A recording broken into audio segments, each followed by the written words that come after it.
Huling-huli ka na sa akto. Anong ginagawa mo sa bata? Pare, mahaba-haba ang bubunuin mo nito. Tingnan mo yung tendero. Mukhang scammer.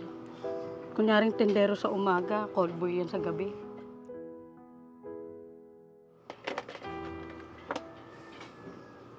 Mama, bilhin niyo po ako. Ikaw talagang bata ka. Tigil-tigilan mo nga ako. Andito tayo para maningil sa mga orders ko na hulugan. Eh ma, mukhang maganda naman po yung laruan ni Kuya oh.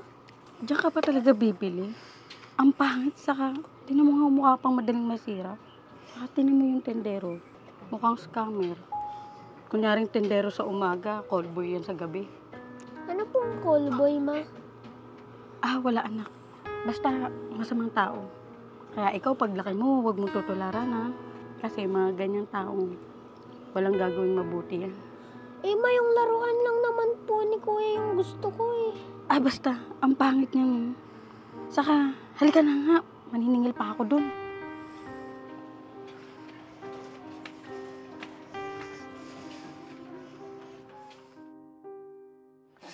Mare, kailan ka ulit maghuhulog?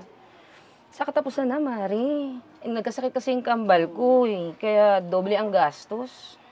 Okay, sige Mare. 1-4 na lang naman balanse mo sa akin. May bago akong item dito. Baka gusto mo umorder ulit. Ikaw Mare, baka gusto mo. Sige, Bid. Kukuha ko kasi nauusan na ako nito eh. Ito maganda oh. Bagay sa'yo yan. Perfect yan. Yeah, Anak, akin na nga yung bariya ko. Anak? Anak? JD? Mare, nakita niyo ba yung anak ko? Andiyan lang kanina nakatayo yun, Mari. Anyari dito? Yung anak ko nandito lang sa likod ko kanina, biglang nawala. JD? Kalma lang, Mrs. Paano kakalma? Yung anak ko nawawala. Oh, sige na, sige na. Tara, tara, tara. Hanapin natin. Mare, sige, hanapin ko muna yung anak ko.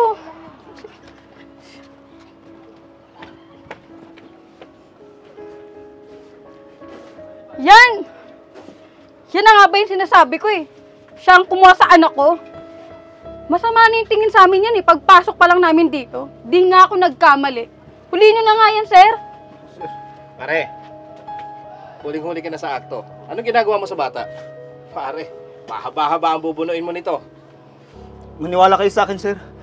Wala akong ginawang masama sa bata. Anong wala? Eh, hawak-hawak mo nga yung anak ko. Walang malay, walang ginawa. Sinisigurado ko talaga mabubulok ka sa kulungan. Ma'am, maniwala kayo sa akin. Wala akong kasalanan. Kayo talaga mga salot sa lipunan eh. Dapat sa inyo mabulok eh. Hindi na dapat kayo nabubuhay dito. So, paano? Sir, Sumama ka na sa barangay at doon ka na magpaliwanag. Anak, buti gising ka na. Okay ka lang ba? Sinaktan ka ba ng lalaki na yan? Sabihin mo. Ma, hindi niya po ako sinaktan.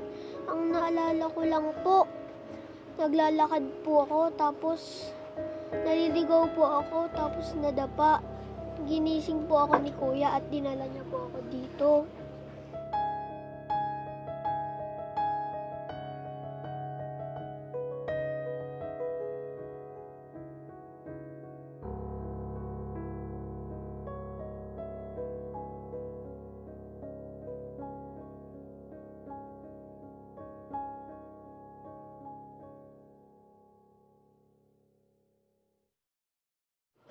Totoo ba yung sinasabi mo, bata? Hindi ka ba sinaktan ito? Opo, hindi po.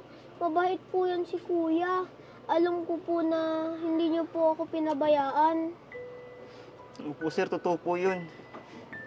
Hindi nga taga rito yung bata na yun eh.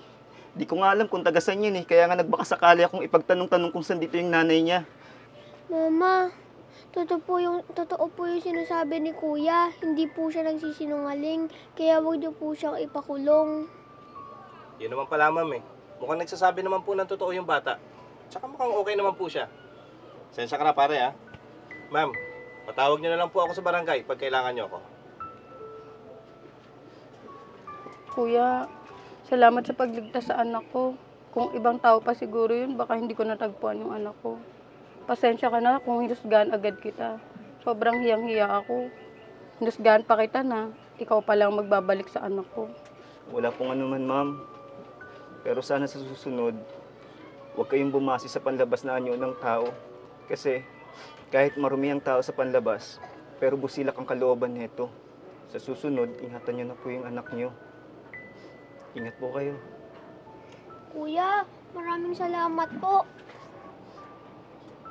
Halika na anak, uwi na tayo. Salamat po.